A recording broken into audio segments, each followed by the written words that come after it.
Olá a todos e sejam bem-vindos. Neste vídeo, vou mostrar como desativar o modo de baixa latência nos seus REDMI Buds 4 Lite. Agora, para desativá-lo, temos duas opções. A primeira é por meio de um gesto, e a área de toque está localizada bem aqui. Então, basta colocar os fones de ouvido nos ouvidos e pressionar e segurar por pelo menos 1,5 segundos até ouvir um som.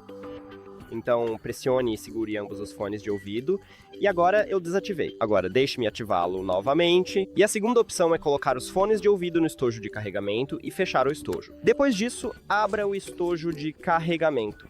E ao retirar os fones e colocá-los nos ouvidos, e ele vai, desativar o modo de baixa latência. Então você precisa ativá-lo novamente se quiser usá-lo. Obrigado por assistir esse vídeo. Se você achou útil, por favor, considere se inscrever no canal e deixar um like no vídeo.